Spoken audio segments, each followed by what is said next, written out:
Welcome to MTBXP, where you get an engineering point of view. I'm David. Today, we're going tubeless. Let's get started. What do you need to go tubeless? You need tire levers, soapy water, tubeless sealant, some tubeless valves, and a way to deliver a massive shot of air, so whether it's an air shot or air compressor. And also, some tubeless ready tires. Now you don't have to have tubeless ready tires. I've done this with non-tubeless ready tires, non-tubeless rims.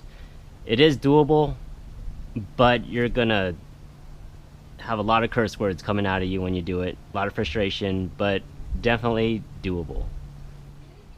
Starting with the valve, this is probably the easiest part. Just locate where the valve hole is, right there. So what your valve is gonna look like after you take off the cap. I'm just gonna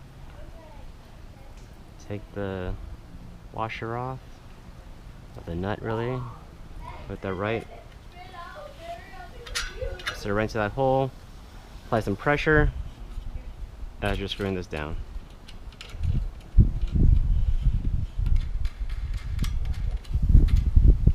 This is probably going to be the easiest part of this entire process. But really just get it tight enough where you're making enough of a seal that air is not going to escape, or at least not a lot of air. If there is a little air coming out, it's probably going to get sealed up by the sealant. So do the best you can to get that right on there. Easy. So the method I'm doing here is I'm just going to seat the entire tire all the way around on both sides. We're going to blast it with air, and then after that we'll put the sealant on. The other method is just to get this tire around about, I would say 90% of the way, giving you a little gap opening, and then you can insert the sealant in there directly into the tire rather than through the valve. A little bit cleaner sometimes, depends. Either way works just fine. It really depends on you and how you want to do it.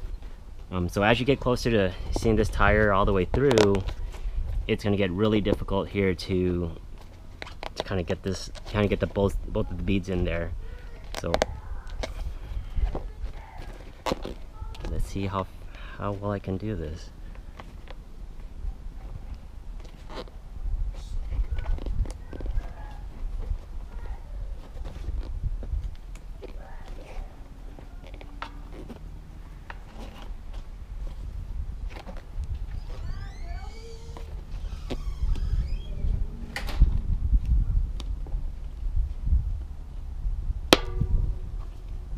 You have to make sure you don't damage the tape when you do that.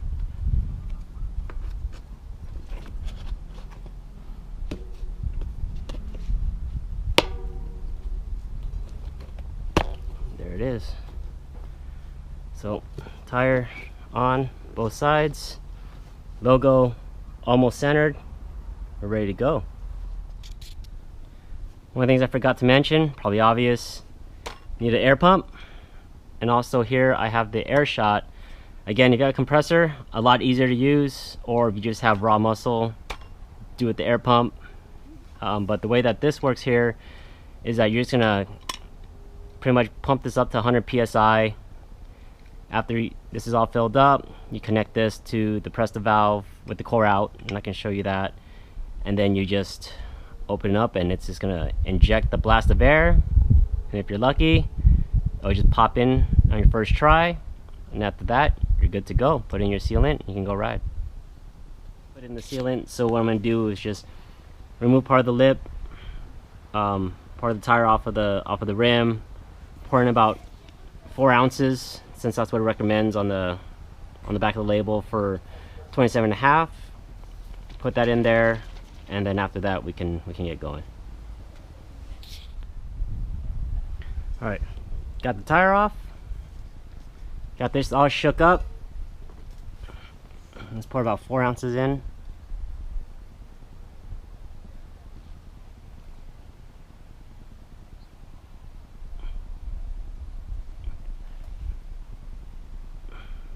All right. Make sure you cap that, or it's not fun to clean up.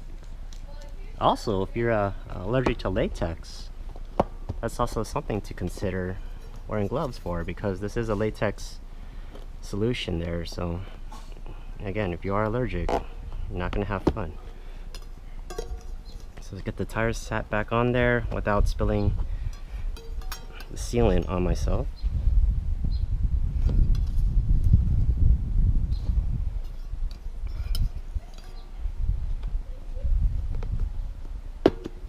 Fantastic.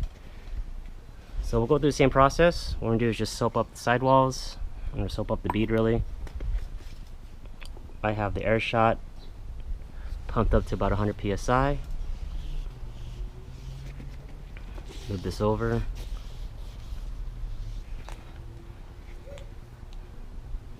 Yeah. And for anybody who doesn't know, the way that sealant works really is just that it's you have some particles, some whatever they use, glitter, suspended in a solution that can evaporate really easy. So once you get a little puncture, what's going to happen is that the air is going to force all of that solution out that tiny hole at a high velocity, high speed. And then because of that, really what's going to happen is that it's going to dry really quickly, leaving behind essentially the sediment to clog up the hole. And that's really about how tubeless sealant works. There is non-latex, which means that it's not suspended in some kind of quick evaporating solution. They just use an extremely thick liquid to achieve that. So the rate that's going to be effective is just going to be slower than a latex solution. So things to consider. All right, here we go.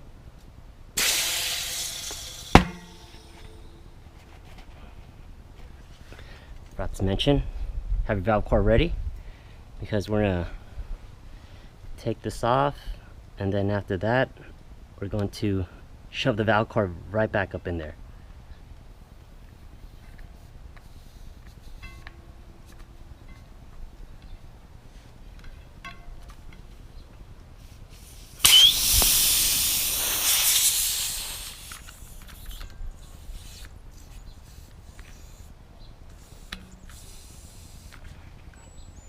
And at this point,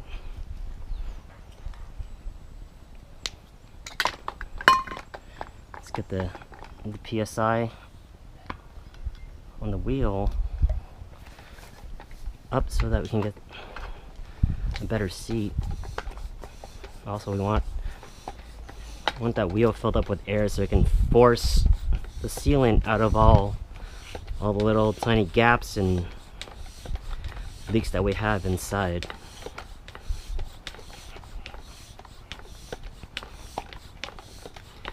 So once we get this up to the pressure, give it a little shaky shake. Try to hit all those gaps with the sealant, and you should be ready to ride after that.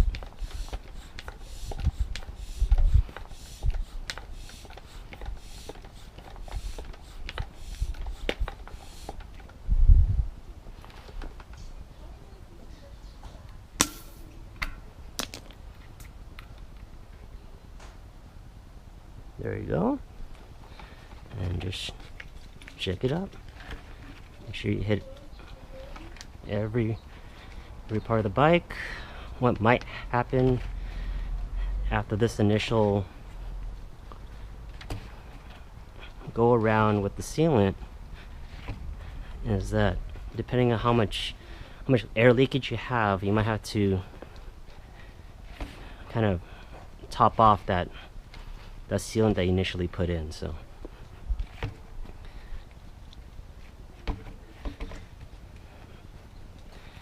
and that's it. Tubeless tire.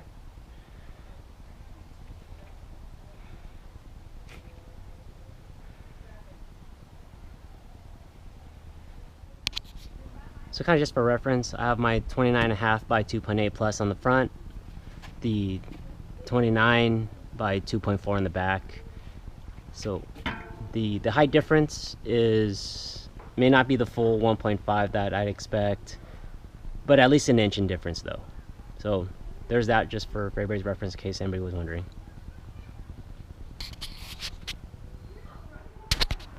Thanks for watching. I'm David. See you next time.